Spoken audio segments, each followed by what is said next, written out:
इसी सनातन गुरु शिष्य परंपरा के, और देखते ही देखते ये परंपरा एक संगठित तरीके से आगे बढ़ गई। कहते हैं गुरु नानक बचपन से ही गंभीर प्रवृत्ति के थे। बाल्यकाल में जब उनके साथी खेल कूद में व्यस्त होते थे तो वह अपने नेत्र बंद कर चिंतन मनन में खो जाते थे। यह देख उनके पिता कालू एवं माता तृप्ता चिंतित रहते थे।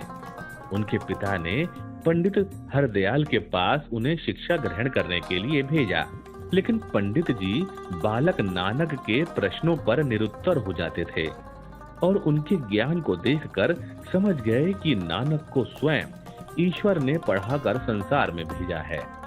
नानक जी ने घर-बार छोड़ दिया और दूर-दूर के देशों में भ्रमण किया, जिससे उपासना का सामान्य स्वरूप स्थिर करने में उन्हें बड़ी सहायता मिली और वे सिख संप्रदाय के आदि गुरु हुए।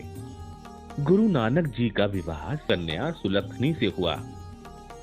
उनके दो पुत्र श्री चंद और लक्ष्मी चंद थे। गुरु नानक के पिता ने उन्हें कृषि, व्यापार आदि में लगाना चाहा, किंतु यह सारे प्रयास नाकाम साबित हुए। उनके पिता ने उन्हें घोड़ों का व्यापार करने के लिए जो राशि दी, नानक जी ने उसे साधु सेवा में लगा दिया। सिख ग्रंथों में उल्लेख मिलता है कि गुरु नानक नित्य बेई नदी में स्नान करने जाया करते थे। एक दिन वे स्नान करने के पश्चात वन में अंतर्ध्यान हो गए। उस समय उन्हें परमात्मा का साक्षात्कार हुआ। परमात्मा ने उन्हें अमृत पिलाया और कहा, मैं सदैव तुम्हारे साथ हूँ। जो तुम्हारे संपर्क में आएगा वे भी आनंदित होंगे। जाओ, दान दो, उपासना करो, स्वयं नाम लो और दूसरों से भी नाम स्मरण कराओ। इस घटना के पश्चात वे अपने परिवार का भार अपने श्वशुर को सौंपकर विचरण करने निकल पड़े और धर्म का प्रचार करने लगे। उन्होंने देश के विभिन्न हिस्सों के साथ ही विदेशों की भी यात्राएं की और जन सेवा का उपदेश दिया।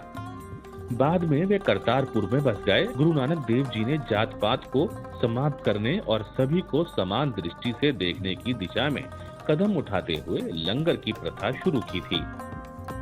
लंगर में सब छोटे बड़े, अमीर गरीब एक ही पंक्ति में बैठकर भोजन करते थे। आज भी गुरुद्वारों में उसी लंगर की व्यवस्था चल रही है, जहां हर समय हर किसी को भोजन उपलब्ध होता है। इसमें सेवा और भक्ति का भाव मुख्य होता है। नानक देव जी का जन्म गुरु पूर्व के रूप में मनाया जाता है। 3 दिन पहले से ही प्रारंभ फेरियां निकाली जाती हैं। जगह जगह भक्त लोग पानी और शरबत आदि की व्यवस्था करते हैं।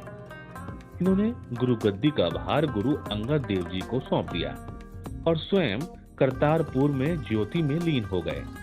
गुरु नानक जी ने अपने अनुयायियों को 10 उपदेश दिए, जो कि सदैव प्रासंगिक बने रहेंगे।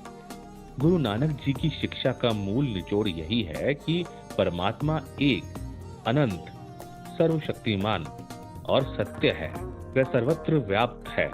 नाम स्मरण सर्वोपरि तत्व है और नाम गुरु के द्वारा ही प्राप्त होता है। गुरु नानक की वाणी भक्ति, ज्ञान और वैराग्य से ओतप्रोत है। उन्होंने अपने अनुयायियों को जीवन की 10 शिक्षाएं दी। मसलन, ईश्वर एक है, सदैव एक ही ईश्वर की उपासना करो, ईश्वर सब जगह और प्राणी मात्र में मौजूद है, ईश्वर की भक्ति करने वालों को किसी का भय नहीं रहता, ईमानदारी से और मेहनत करके उदर पूर्ति करनी चाहिए, बुरा कार्य करने के बारे में ना सोचें और ना किसी को सताएं, सदैव प्रसन्न रहना चाहिए, ईश्वर से सदा अपने लिए क्षमा मांगनी चाहिए, मेहनत और ईमानदारी की कमाई में से जरूरतमंद को भी कुछ देना चाहिए। सभी स्त्री और पुरुष बराबर हैं। भोजन शरीर को जिंदा रखने के लिए जरूरी है और लोभ, लालच व संग्रह वृत्ति बुरी है।